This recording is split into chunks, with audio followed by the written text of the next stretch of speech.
Se você curte velocidade e quer saber tudo sobre o mundo do automobilismo, esporte a motor e o que os brasileiros estão fazendo mundo afora, se liga que está começando mais uma edição do nosso podcast, que faz uma radiografia aí do desempenho dos nossos pilotos no automobilismo e no motociclismo internacional. Eu estou aqui com Léo Masson e com Felipe Giacomelli, mais um episódio para a gente falar de bastante coisa. Nessa semana a gente gravou, inclusive, um pouquinho mais adiante do que a gente está acostumado, para a gente esperar a decisão da Fórmula E e do Jaguar I-Pace Trophy, que foram no meio de semana nesse Festival de Berlim. As duas categorias terminaram as suas temporadas num pacote de várias corridas em 9 dias no mesmo local, o aeroporto de Tempelhof, em Berlim. E a gente teve quase título brasileiro de Sérgio Gimenez no Jaguar I-Pace Trophy e uma briga muito acirrada pelo vice-campeonato no finalzinho da Fórmula E, em que o Lucas de Grassi também estava envolvido. Eu já coloco no papo aqui os meus parceiros nesse podcast. Eu sou Alexander Grunwald e falo aqui com o Leonardo Masson e Felipe Giacomelli. Léo, Jaguar I-Pace e Trophy bateu muito na trave para o Sérgio Gimenez ser bicampeão. Bateu na trave demais, Grum. Fala, Grum, Felipe, você que está acompanhando a gente. Pois é, bateu muito na trave, né? O Gimenez liderou o campeonato praticamente inteiro e acabou perdendo essa liderança justamente quando não podia, na última corrida, né? O Simon Evans virou o campeonato na última corrida e conseguiu sair com o título aí. Gimenez termina como vice-campeão e o Caca Bueno também com uma boa apresentação aí, ganhando essa última corrida do campeonato. Aí, vamos falar bastante aí sobre o Jaguar também, porque foi um finalzinho aí muito agitado. Categoria suporte da Fórmula E, que também decidiu o seu campeonato nesse Festival de Berlim, com o título do Antônio Félix da Costa, o português.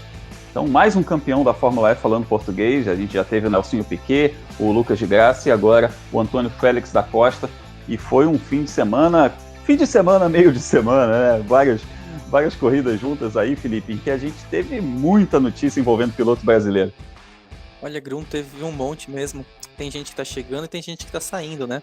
A gente viu a estreia do Sérgio Sete Câmara, foi legal acompanhar a evolução dele ao longo de todas essas 6 corridas. Mas a notícia quente mesmo foi a decisão do Felipe Massa deixar a equipe Venturi e procurar novos ares para a carreira dele. Felipe Massa de saída da equipe Venturi, mas ainda sem anunciar o seu futuro, se ele vai para outra equipe na Fórmula E, se ele vai para outra categoria, a gente vai falar disso também, assim como a gente vai falar da vitória brasileira na European Le Mans Series, um dos campeonatos que compõem aí os vários torneios ao redor do mundo, com as equipes que disputam as 24 horas de Le Mans, e teve vitória de Marcos Gomes em Spa-Francorchamps, correndo de Ferrari, e ele inclusive conversa com a gente hoje aqui no nosso podcast, então a gente vai falar bastante sobre o desempenho dos brasileiros que estão competindo mundo afora. Então, vamos nessa, vamos começar a nossa viagem.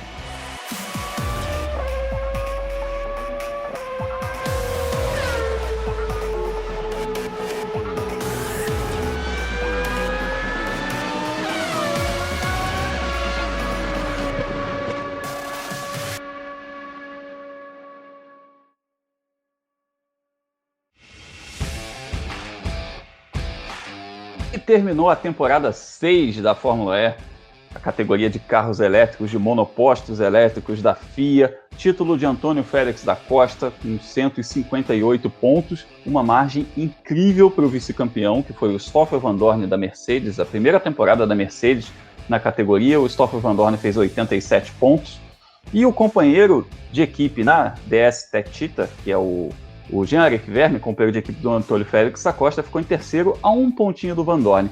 E aí eu destaco essa competitividade. A partir do momento que a gente tem o Félix da Costa isolado, que fez um campeonato sensacional, ganhou 3 corridas, foi um caso à parte. Desse ponto do Vandoorne para baixo, a gente tem Vandoorne com 87, Vergne com 86, Buemi da Nissan com 84, Oliver Rowland da Nissan com 83, Lucas de Grassi com 77 com a Audi. Ou seja, Lucas de Grassi foi o famoso Far Away So Close, tão longe, tão perto. Ele fez 77 pontos, que apenas 10 pontos do vice-campeão, mas terminou em 6º na temporada. Primeira vez, Léo, que o Lucas de Grassi fica fora do top 3 da Fórmula E. Isso é uma coisa que a gente tem que dizer, o aproveitamento dele é incrível. Ele tem uma média, eu não sei dizer de cabeça agora, mas é na faixa de 50% de aproveitamento de pódios em relação a corridas. Mas foi uma temporada das mais difíceis para ele, do que a gente está acostumado de ver o Lucas sempre brigando por título, brigando por vitórias. Esse ano ele não teve tão forte assim, a Audi como um todo não teve tão forte assim, mas esse finalzinho dava para ter sido vice-campeão. Rolou um azar aqui, outro ali, né? Pois é, Grum, acho que a palavra é bem essa mesmo, teve um azar, né? Ele poderia ter conseguido, ficou muito próximo, 10 pontos para o vice-campeão, realmente é uma diferença muito pequena, considerando um campeonato com a Fórmula E, com um número de corridas até grande, né? 11 corridas, então ele acabou dando o azar. Talvez tenha faltado para ele um resultado melhor nas classificações, né? O grande pecado dele nessa temporada foram as classificações. Por várias vezes ele acabou participando do primeiro grupo e não conseguindo avançar para a Superpole, e não só isso, né, largar muito de trás. Não foram poucas as corridas que o de Grassi terminou como o piloto que mais fez ultrapassagem. Ou seja, ele tinha um carro bom de corrida, um carro bom de trânsito, mas para conseguir esse tipo de resultado, significa que ele largou muito de trás a temporada inteira, né? E mostra a força dele também, né?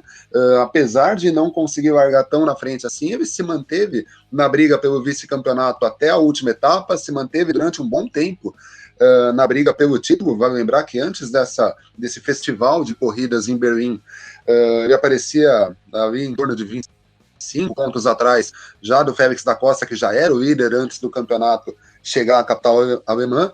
Então, mostra bastante da competência dele e também da equipe. Faltou classificar um pouco melhor para ele conseguir mais pontos e brigar, de fato, não só pelo vice-campeonato, mas pelo título também. E para a gente ter uma ideia do que são esses 10 pontos, a cada corrida são 30 pontos em jogo. Existem os 25 pontos da vitória, tem os pontos da pole position, os pontos da melhor volta. Então, isso dá a dimensão, primeiro, da competitividade da categoria, que é inegável. É aquela categoria que você olha para o grid e realmente você coloca ali na briga pela vitória antes de começar uma etapa, no mínimo uns 14 caras ali. Você fala, olha, tem esses aqui, pode ser que ganhe nesse fim de semana.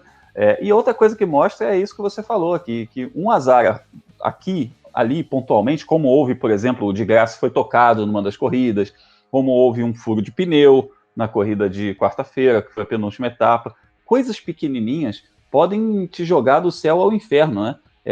Não precisa muita coisa. E essa história de céu e inferno, já quero até abrir um pouco para o Felipe Giacomelli comentar a respeito do campeonato do xará dele, Felipe Massa, que é a notícia da quinta-feira. O Felipe Massa anunciou que, já que o campeonato estava decidido, né, não houve uma decisão de título na Fórmula E, já que o Antônio Félix da Costa foi campeão antecipadamente, o Felipe Massa anunciou que está fora da equipe Venturi. Foram 2 temporadas e, em termos de desempenho, em termos de resultado, foi muito decepcionante, tendo em vista tudo que o Felipe fez na carreira dele, vice-campeão mundial de Fórmula 1, um cara que disputou e ganhou muitas coisas na carreira dele, e de repente na Fórmula E ele não conseguiu fazer muita coisa. Na primeira temporada ele ainda fez um pódio em Mônaco, que é a casa da Venturi, mas na segunda foi muito mal em termos de resultado, teve quebras, teve um monte de coisa, mas a gente via o contrário do que o Léo mencionou a respeito do ritmo de corrida. O de Grassi largava para trás e ia avançando. Às vezes a gente via o Felipe Massa largando mais à frente e decaindo nas corridas. É uma coisa que, assim, é óbvio, a Venturi não é aquela maravilha, não é um time de primeiro nível, mas aí a gente tem aquela máxima do automobilismo, né? O seu primeiro adversário, o seu companheiro de equipe. E aí eu olho para a classificação e vejo o Felipe Massa, 22º no campeonato, com 3 pontos. E o Eduardo Mortara, suíço, em 14º no campeonato, com 41 pontos. Felipe Giacomelli, o que faltou para o Felipe Massa para dar certo na Fórmula E? É a pergunta do $1 milhão, tá? Estou jogando você na fogueira mesmo, mas existe resposta para essa pergunta, aliás? Olha, Grum, essa é uma pergunta muito difícil mesmo, mas foram vários fatores, se você for pensar. O Felipe Massa ele deu uma entrevista recentemente dizendo que ele estava um pouco incomodado com a quantidade de conta que um piloto precisa fazer dentro do carro. Aí se perguntar, né, de quantidade de conta, como assim? É que esse ano mudou um pouco a regra da Fórmula E. Esse ano tem essa ênfase maior, né, na economia da energia elétrica, e o Felipe Massa não adaptou muito bem essa parte. Então ele entrou naquele ciclo vicioso, sabe? Ele já não estava motivado para ir para uma corrida em que ele não ia poder tirar o máximo do carro, o carro não rendia, ele ficava menos motivado ainda e os resultados não estavam chegando. Também depois da pausa, né, do coronavírus, os resultados também não chegaram para o Mortara. O Mortara andou na parte final ali do top 10, pontuou 2 vezes, o Felipe Massa pontuou uma só, mas a equipe caiu como um todo. Estava falando com o Léo que a impressão que a gente tinha era que o Felipe Massa andava para trás, né, enquanto o Lucas de Graça andava para frente. Não é impressão, não. Olha só, se a gente pegar a classificação média de largada de cada um deles, o Lucas de Graça teve 13,9, e aí a gente pode também falar aquela questão de largando na média em 14º, complica muito quando a gente vai falar de pódio, enquanto a posição média de largada do Felipe Massa, né, nessa temporada de Fórmula E foi de 12,5. Então ele se classificou melhor que o de Graça na média da temporada inteira.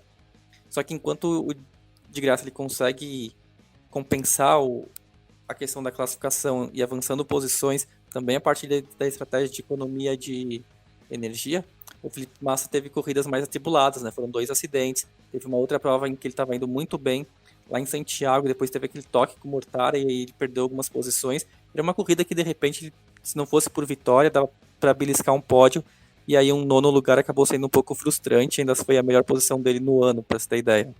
Pois é. Antes da gente falar sobre o Sérgio Sete Câmara, o brasileiro que estreou na categoria nessa rodada sextupla de Berlim, 6 corridas em 9 dias, vamos falar um pouquinho só sobre o futuro do Felipe Massa. Léo, muito está se falando aí agora, está tudo muito cru ainda, né? Todo mundo pego de surpresa por essa saída dele, mas não se fala necessariamente de uma saída da categoria.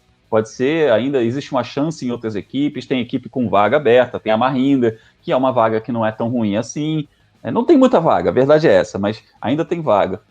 Mas você acha que o Felipe permanece na categoria? Na sua visão, ele, de fato, como o Felipe mencionou, ele não se encontrou tanto com a categoria nesse aspecto da adaptação, de fazer muita conta, né? Mas a minha visão é que ele ainda fica naquela coisa de ter algo a provar. Você não tem essa impressão? Eu tenho sim, viu, Grum? Sobre a pergunta se eu acho se ele fica na categoria ou não, é muito cedo ainda para dizer, né? Dá para dizer que houve até uma pressa da Venturi em anunciar que ele estava fora do time, né? A gente mal teve a bandeirada da corrida e a Venturi soltou o comunicado anunciando. Foi bandeirada para os 3 primeiros, comunicado, e veio 4º, 5º, 6º, né? Pois é, sabe, foi muito rápido. Mas assim, se fosse para chutar, eu não chutaria que o Felipe vai sair da Fórmula E, não. Como você disse, a Mahindra não é uma equipe que briga constantemente por vitórias, mas também é uma equipe melhor que a Venturi, bastante melhor que a Venturi.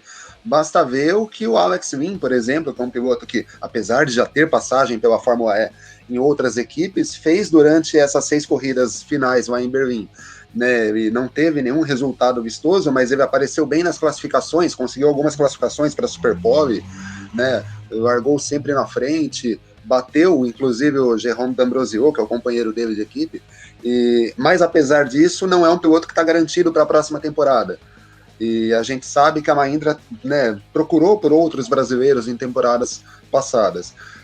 Então não creio que o Felipe vá sair da Fórmula E. E ainda acredito no seguinte, o Felipe ele traz um fator de visibilidade para a equipe onde ele vai, né? De repente você pode ter um piloto que seja até mais, tenha resultados até melhores que o Felipe, mas não dão a visibilidade que o Felipe Massa pode trazer. E isso precisa ser avaliado também por equipes, principalmente equipes que andam no meio do pelotão, que não brigam por vitórias constantemente. Pelo lado do Felipe, tem aquela vontade, pelo menos eu imagino, dele provar que a ida para a Fórmula E não foi um erro, né? Provar de que ele tem condições de fazer um papel melhor do que ele teve na Venturi, principalmente nesse segundo ano. No ano passado, apesar dele ter sido só o 15º colocado na classificação geral, mas ele pontuou com alguma constância, né? Ele teve 2 etapas ruins, as 2 primeiras etapas e as 2 últimas etapas dele foram ruins, mas ele conseguiu pontos com constância no meio do campeonato. E esse ano ele ficou bastante abaixo. Eu acho que tem aquela coisa do Felipe tentar provar que pode sim andar na Fórmula E, né, ser competitivo na Fórmula E. Então eu não vejo ele fora do campeonato dos carros elétricos, pelo menos não já para a próxima temporada. Você, Felipe, concorda? Grum, é difícil. O Felipe não pareceu muito motivado com a Fórmula E, pelo menos com essa configuração atual da categoria. Eu não ficaria surpreso não se ele voltasse para Ferrari para substituir o Vettel. Não, tô brincando. Para voltar para Ferrari, mas nos campeonatos de longa duração ou de carro de GT. Ou então, quem sabe, no Brasil, né, passar por aqui. Ele teve uma participação já na Stock Car, de repente vai vir para cá e tentar seguir os passos do Barrichello, também vice-campeão do mundo. Veio para cá, campeão. É isso. Bom, agora temos mais um brasileiro na categoria que também negocia para ficar. Uma informação que a gente tem, que o Sérgio Sete Câmara tem uma chance de ficar na categoria. E aí entra um negócio que a gente precisa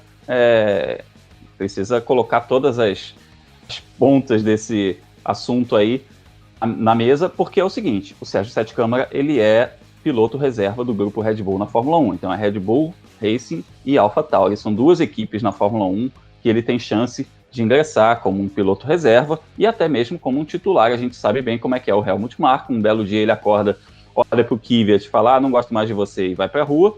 E o Sérgio Sete Câmara pode guiar. Mas o Sérgio tem proposta na mesa para ficar na Fórmula E, na equipe Dragon. E ele fez uma boa estreia, apesar de não ter marcado pontos. A gente viu o Serginho andando, principalmente nas etapas finais, andando muito bem. Quanto ao futuro do Sete Câmara e essa avaliação aí, o que você faz de avaliação do Sete Câmara em Berlim, Felipe? O mais legal agora da gente ter acompanhado 6 corridas assim na sequência é que a gente viu toda a adaptação do Sérgio, né? Ele começou as primeiras etapas classificando lá nas últimas filas e andando nas últimas colocações e terminou depois conseguindo colocar o carro ali na beira dos 10 primeiros das classificações. Andou para trás nas provas, mas também é um pouco natural na questão de adaptação ao equipamento, e a Dragon não é, né, um equipamento de ponta. Mas levando em conta que o companheiro dele é o Nico Miller, que é muito, muito, muito mais experiente, ele fez uma ótima apresentação na comparação, né? Nenhum dos dois marcaram pontos, inclusive nenhum dos dois marcaram pontos no ano inteiro, né? Mas nessa comparação, quando você olha o piloto experiente, o que acabou de chegar, o Sérgio Sete Câmara saiu bem valorizado. Hoje quase, né, que ele chegou nos pontos, eu acho que até o fim da prova a gente tinha aquela expectativa, mas não deu, né? Quem sabe na próxima temporada, se ele for ficar mesmo na Fórmula E. Pois é, vamos ver. A gente torce pro Serginho onde ele estiver. Ele é um piloto que merece sucesso aí depois de várias temporadas muito boas na Fórmula 2. Espero realmente ainda que essa porta da Fórmula 1 não se feche tão cedo. Eu gostaria de ver o Sérgio andando na Fórmula 1. Um piloto que tem muito potencial para isso. Ele não deve nada, eu vou te dizer, aos pilotos que estão lá. Se a gente tirar o Max Verstappen da jogada, por tudo que está envolvido, não só a questão talento, mas por tudo que está envolvido, do carro ser feito para ele, da relação que tem com a equipe, etc, etc, etc, eu acho que o Sérgio não deve nada a Alexander Albon, a Dani Kvyat, ao Pierre Gasly, então ele poderia tranquilamente desempenhar um bom papel. Bom, vamos ficar de olho nisso, porque pode ser que a gente tenha mais um brasileiro, tanto na Fórmula 1 quanto na Fórmula E. Seguimos nossa viagem mundo afora.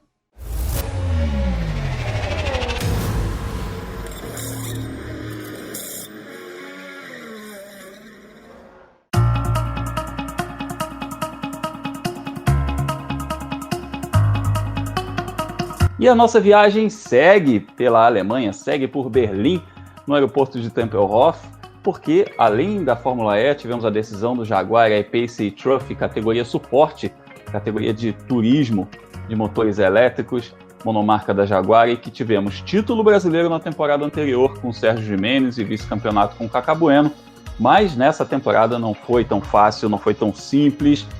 Apesar do Sérgio Gimenez brigar até a última etapa, ser líder boa parte da temporada, nesse finalzinho Simon Evans cresceu. Foi um período de 9 dias, com 7 corridas em 3 traçados diferentes para eleger um campeão, e esse campeão foi o Simon Evans. Léo, passou muito perto desse título, e te dizer que assistindo a corrida a gente percebe a decepção do Serginho no final, né, na entrevista pós-corrida, porque realmente teve muito na mão e foi uma série de fatores. O carro dele não estava rendendo o que rendeu no traçado invertido. A gente viu 7 corridas nesses 3 circuitos, as 2 primeiras no circuito invertido o Serginho estava com um carro legal, mas quando voltou para o sentido original o carro não estava a mesma coisa e ele sofreu muito, sofreu inclusive para ficar entre os 3 primeiros às vezes, e o título escapou por um pontinho. Pois é, Grum, o título parecia muito próximo do Serginho até o sábado, né? No sábado ele ganhou a corrida, abriu uma diferença, se eu não me engano, de 18 pontos pro Simon Evans, e aí a partir do domingo deu tudo errado para ele, né? Ele viu o Evans ganhar as 2 corridas do domingo, a segunda delas passando pelo próprio Gimenez na última volta, né? E, enfim, nessa última rodada dupla, né, essas últimas 2 corridas do campeonato, não funcionou pro Sérgio. Ele ainda arrancou um segundo lugar, né, passando o Kaká na última volta, ali até dá para falar num jogo de equipe, né, para manter o Sérgio com chances de título. Mas hoje a verdade é que ele não conseguiu ter carro para acompanhar o Simon Evans. Ele tentou com o modo ataque, tentou aproximar, o Kaká em certo momento deu até a impressão de segurar o ritmo para ver se o Serginho conseguia chegar próximo deles, e não deu certo, né? Por um ponto, é uma pena, porque, como a gente disse lá no destaque inicial, o Sérgio liderou o campeonato praticamente inteiro, ele perdeu a liderança do campeonato apenas em um momento, que foi justamente hoje na decisão, né? Mas se serve de alento, ele prestou um bom papel na categoria. Um piloto que chega e consegue o título num ano, um vice-campeonato na segunda temporada, ele não tem por que ficar chateado, não. Tem a decepção por não ter conquistado o título, mas o papel dele no Jaguar Trophy foi dos melhores. E foi o papel muito bom dos brasileiros também, de uma forma geral. O Kaká Bueno não disputou a primeira rodada dupla, que foi na Arábia Saudita, então ele estreou na terceira etapa da temporada no México, uma etapa que ele teve problema, teve furo de pneu, então terminou em 7º lugar. E então ele chegou muito atrás, né? Não chegou já praticamente fora das chances de título para essa fase final de 7 corridas em Berlim, mas ganhou 2, né, e foi ao pódio em todas. Ele fez, além das 2 vitórias, no segundo lugar e 4 terceiros. Foi muito bem, terminou o campeonato em terceiro. E quanto ao Sérgio Gimenez e o Simon Evans, essa briga foi realmente ponto a ponto. Nessa rodada dupla da Arábia Saudita, que abriu a temporada, o Simon Evans ganhou a primeira e o Sérgio foi segundo. E na segunda corrida o Sérgio ganhou e o Simon Evans foi segundo. Aí chegou no México, o Sérgio ganhou com o Simon Evans em segundo. Ou seja, eles ficavam o tempo todo, né, se marcando. E no fim da temporada, o Simon Evans acabou crescendo um pouco mais. Ele ganhou agora em Berlim, nessas 7 corridas, ele ganhou 3 e o Sérgio ganhou apenas 2. Isso fez a diferença no final, e um pontinho, só para a gente ter uma noção, é um ponto de uma pole position, uma bonificação. Não dá nem para a gente mensurar muito, é o quê? Um 10º lugar na categoria. É uma coisa que poderia ter sido qualquer um deles. Isso é uma coisa que fique claro, tá? Foi mérito do Simon Evans, óbvio, mas poderia ter sido um título do Sérgio Gimenez também. A gente não está aqui passando pano, a gente está falando da realidade. Os dois tinham chances de ter sido campeões, e os dois, sendo campeões, seriam campeões merecidos. O Felipe, o Kaká Bueno, uma pena ele não ter feito todas as corridas realmente, porque esse final mostrou que ele tá panela velha fazendo comida boa, né? Que ele tá muito forte ainda nos carros de turismo. Foi um ano que o Kaká tá, não vou dizer renascendo, porque ele nunca andou muito apagado, mas ele andou bem na estreia na Stock Car, e agora também com essas sequências assim, de pódios incrível, né? Não teve problema nenhum, andou forte e ainda ganhou agora em Berlim. É sempre ruim, né? Quando o piloto perde uma etapa, ainda mais num campeonato como o Jaguar, que você tinha poucos pilotos na classificação principal, então realmente você perdeu uma etapa, a chance de título você depende de abandono dos adversários. E aí, enquanto o Kaká também teve pódio em todas as provas, o Simon Evans também em todas as corridas chegou ao pódio, né? Então ali foi uma briga muito apertada entre os dois primeiros colocados. Como vocês colocaram, o Kaká não conseguiu brigar, porque desde o começo a Stock Car virou um pouco a prioridade dele. Mas também, enfim, não dá para você controlar todas as questões de calendário, né? Exatamente, é isso aí. A prioridade do Kaká Bueno Stock Car, porque afinal é a categoria onde ele tem 5 títulos, é onde ele tem as suas principais ativações de patrocinadores e tudo mais. E a gente tem que lembrar também que, além dessa dupla de brasileiros na classe Pro, o Sérgio Gimenez, que foi vice-campeão, e o Kaká Bueno, que foi terceiro colocado nesse campeonato, a gente teve o Adalberto Batista correndo na classe Pro-Am. Os carros correm juntos, tá? São as duas classes, corriam juntos, já que o campeonato encerra-se ao fim dessa rodada, não vai ter mais o Jaguar I-Pace Trophy, mas o Adalberto Batista venceu na sua categoria. A última prova do ano foi vitória dele, e ele foi vice-campeão. O campeão foi o Farhad Al-Ghazayab. Ele é um piloto, um gentleman driver, a gente conhece ele aqui da Porsche Cup, um piloto já mais velho, um perfil clássico do gentleman driver, né? Mas é isso, a categoria Pro-Am, ela foi criada justamente para atrair esse perfil de competidor, e é bacana a gente ver também o Adalberto Batista nos representando em outra classe dentro do Jaguar I-Pace Trophy. Amigos, falamos no episódio anterior, uma pena que essa categoria não vai mais existir. A Jaguar tirou o pé, a crise econômica que chegou por causa da pandemia fez a categoria deixar de ser prioridade dentro da montadora e não teremos mais o Jaguar I-Pace Trophy. Mas eu acredito que em breve teremos outros campeonatos de âmbito mundial com carros de turismo elétricos e a gente vai ter certamente brasileiros na briga por vitórias, seja qual for o campeonato, seja onde for, seja continental, seja mundial. Se a gente tiver um brasileiro competindo, a gente já mostrou que a gente sabe andar nesse negócio também. Seguimos a nossa viagem mundo afora.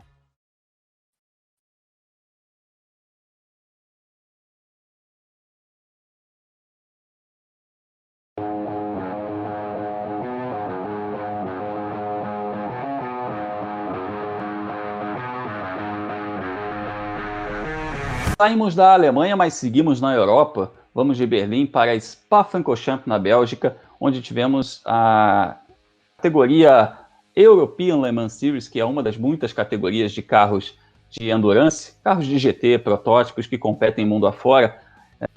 A gente tem, obviamente, os carros do Mundial de Endurance competindo nas 24 horas de Le Mans, mas é uma corrida maior, uma corrida com um grid muito maior, e esse grid é composto por essas equipes que competem nesses campeonatos de Gran Turismo na América, que competem na Ásia, na Europa, e o Marcos Gomes, que já fez, inclusive, a sua parte, colocando a equipe Ruby Alto nas 24 horas de Le Mans com o título da Asia Le Mans Series no começo do ano, ele competiu agora na Europa. Se você quer saber, inclusive, como é que funciona isso, o Marcos Gomes, na época que ele ganhou a Asia Le Mans Series, ele mandou aqui uma mensagem para a gente, fez uma descrição incrível, a gente até brincou, né? Um podcast só dele, porque ele contou com muitos detalhes a respeito do funcionamento, da coisa da classificação da equipe para Le Mans, foi muito bacana, procura nos episódios anteriores no Mundo Afora, que tem esse depoimento. E aí, depois da missão cumprida na Ásia, o Marcos Gomes voltou as suas atenções agora para a Europa e foi competir para a equipe suíça Castle Racing com uma Ferrari 488, dividindo o volante com o polonês Mikhail Bonizewski e com o sul-africano David Perel. Chegou lá, missão dada, missão cumprida. O trio largou na segunda posição e venceu. Então, nada melhor do que a gente dar a palavra a Marcos Gomes para saber como é que foi essa aventura aí na European Le Mans Series. Fala, Marquinhos. Fala, Grum, amigos aí do mundo afora. Bom, a minha primeira etapa, né, no campeonato europeu, a European Le Mans Series, não poderia ter sido melhor. A gente conseguiu vencer a corrida, largamos em segundo lugar, então foi sensacional. Aproveitei cada momento lá, a estrutura das equipes é bem grande comparado com a Asa Alemã, que eu tinha corrido aí, que a gente foi inclusive campeão do ano 19 e 20, mas realmente senti uma diferença grande na estrutura das equipes, sendo que todos os caminhões, como as equipes são localizadas na Europa, elas conseguem levar a estrutura delas completa, enquanto que na Ásia não. Então, também bastante engenheiros da fábrica, da Ferrari ajudando. Foi sensacional tudo. E, bom, acho que eu consegui fazer um bom stint. Me colocaram para guiar em segundo. Eu diminuí a diferença para o Porsche, que era o nosso principal rival no campeonato e na corrida, e enquanto que depois no stint do meu companheiro, o Porsche acabou tendo um desempenho bem melhor que ele. Então eu acho que a equipe gostou lá do meu trabalho, e com certeza a gente vai dar continuidade aí e tentar ajudar a equipe a conquistar esse título, já que a gente vem na liderança do campeonato. Legal, e é importante que isso ajude a equipe nessa caminhada para Le Mans. Marquinhos, como é que está a tua programação para esse segundo semestre? Você tem outras corridas no exterior, vai disputar esse campeonato completo? Conta pra gente. Essa foi a primeira das 6 corridas que eu vou fazer esse ano na Europa, as que eu já tenho confirmado. Então vai ser o campeonato European Le Mans inteiro, são mais 3 provas. Também vou fazer as 24 horas de Le Mans e as 24 horas de Spa. Essas duas pela Ruby Alto, que é a equipe que eu fui campeão no Asia Le Mans. E no Campeonato Europeu eu vou estar correndo pela Kessel, que é a mesma equipe que eu corri nesse final de semana. Acho que em relação a equipes aí, eu consegui cair em duas boas equipes que vão me dar condições aí de brigar pelas vitórias, tanto em Le Mans, tanto em Spa. Óbvio, são corridas com muitos mais carros, mais difíceis, mas sem dúvida o importante é estar aí mostrando cada vez mais aí que a gente consegue andar com o pessoal. É isso aí, Grum, obrigado. E vamos lá, semana que vem tem Interlagos e estamos super animados para retomar as atividades também aqui do nosso autódromo, no autódromo preferido aqui de todos os pilotos brasileiros. Valeu, um grande abraço. Bacana, valeu demais, Marcos Gomes. Sabe que a gente está aqui na torcida por você, competindo mundo afora. Felipe Giacomelli, além desse desempenho brilhante do Marcos Gomes, também tivemos outros brasileiros competindo no European Le Mans Series em Spa. Tivemos, Grum. Essa etapa de Spa, ela ficou considerada como um treino, assim, digamos, para as 24 horas de Le Mans, né? Porque como as pistas são relativamente parecidas, né? Muita reta, então elas servem como essa preparação do equipamento. As equipes da LMS, né, da European Le Mans Series, elas têm a convite para correr em Le Mans desde que elas aceitem, né? Então, muitas equipes realmente usam esse fim de semana para testar. Além do Marcos Gomes, foram 3 brasileiros, né? O André Negrão terminou na 6ª colocação. Ele compete pela equipe Signatec. É uma história meio curiosa do André Negrão, porque ele corre naquele carro que era da Richard Mille, né? Daquela fabricante de relógios, para promover um trio de 3 pilotas, né?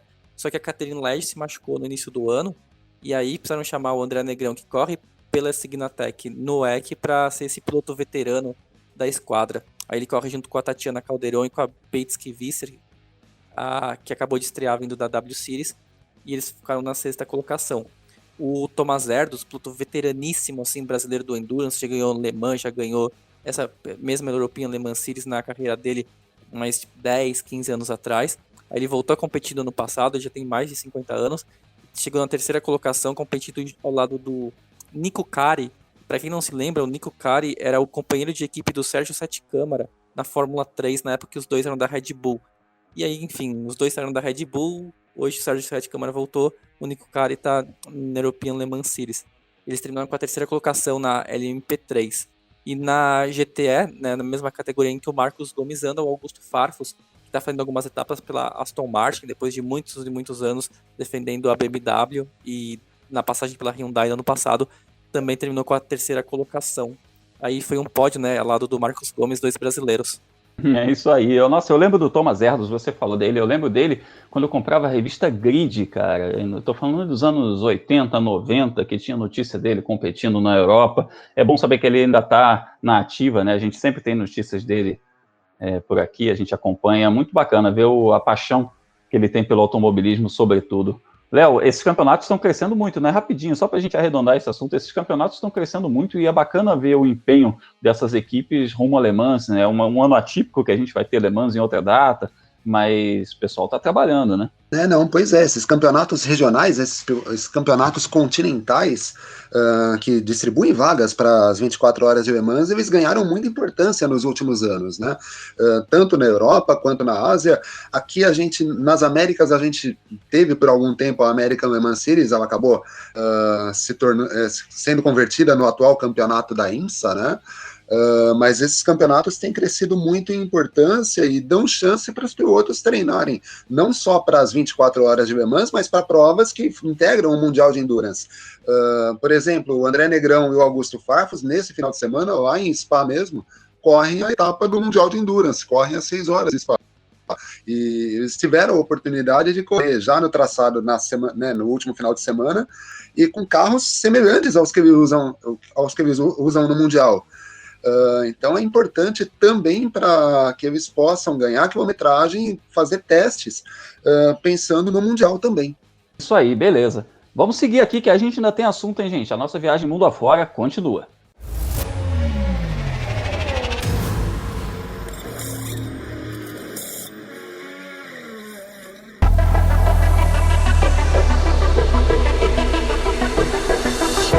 na Europa, viajando. Vamos sair para o nosso giro pelo mundo agora. Saindo da Bélgica, vamos para a Hungria, onde tivemos o GT Open, um dos principais campeonatos do mundo de carros de Gran Turismo, em que a gente tem uma dupla brasileira que briga por pódios, Felipe Giacomelli. Grum, sabe quem corre por lá? O Alan Kodair e o Marcelo Ran. Há quantos anos, né, que a gente fala que eles são uma parceria? Acho que já estão juntos desde a época do GT Brasil, já tá ali 10 anos, talvez um pouquinho mais. E esse ano eles estão correndo como a McLaren, a mesma equipe do ano passado até o Martin. Mas o carro melhorou muito. Nessa primeira etapa agora em Hungaroring, eles largaram na pole na segunda corrida, né, que é a prova em que o Kodair classifica, né, como eles são aquela parceria entre um profissional e um gentleman driver. Uma Pro-Am, né? É um formato que a gente está acostumado, né? Que tem uma classe Pro, uma classe Pro-Am e uma classe Am. Isso, exatamente. Aí o gentleman driver classifica no sábado e o profissional classifica no domingo. E o Marcelo Ran está andando muito bem assim também. Você pega a evolução com relação ao ano passado, ele está andando mais próximo dos ponteiros da categoria amador, que são os gentleman drivers. E às vezes sabe que o gentleman driver tem aquele truque, né, que algumas equipes dão de colocar um piloto que não é exatamente gentleman driver para tentar ganhar uma vantagem. E nesse conjunto, eles brigaram pela vitória também no domingo, não conseguiram, ficaram acho que com a terceira colocação, mas já foi um começo muito bom de campanha. Aí só para uma curiosidade, as vitórias ficaram com o Christian Klien, lembra dele da Red Bull na Fórmula 1? E aí foi piloto da Red Bull, foi um dos primeiros, eu acho que foi o primeiro piloto da Red Bull a chegar à Fórmula 1, né? Foi, ele dividia uma equipe com o Liuzzi e acho que era 2 corridas cada um, é uma loucura. E aí a outra corrida quem ganhou foi um monegasco chamado Vincent Abril, que era o piloto da Mercedes até o ano passado nas categorias de GT, que aí esse ano ele perdeu a vaga para o Felipe Fraga. Beleza, e tivemos além dessa dupla brasileira brilhando no GT Open na Hungria, cruzando o oceano, a gente vai falar da vitória brasileira no GT World Challenge América. Deu o Rodrigo Batista, Leonardo Masson. Pois é, Grum, o Rodrigo Batista conseguiu uma vitória lá em Sonoma, né, a região da Califórnia, onde eles produzem bastante vinho, e que tem um circuito bastante bacana lá. O Rodrigo corre no GT World Challenge América com uma Ferrari ao lado do mexicano, Martin Fuentes. O Rodrigo voltou a carreira dele para essas corridas de Gran Turismo, né? E atua... Inclusive andou muito bem em Monte Panorama. Andou bem lá na Austrália no começo do ano, lá na corrida de 12 horas. Participa também de campeonatos aqui, ele disputa as corridas de Endurance da Porsche Cup brasileira, né? E, enfim, é um piloto que voltou a carreira dele para esse tipo de competição. E nesse campeonato lá nos Estados Unidos, ele corre com uma Ferrari 488 GT3 e conseguiu uma vitória em um terceiro lugar, ou seja, mostrando mais uma vez, a gente tem falado isso nos episódios anteriores do podcast, os pilotos brasileiros descobriram esse caminho das competições de GT no exterior. E o Rodrigo hoje é um dos principais nomes nesse tipo de competição.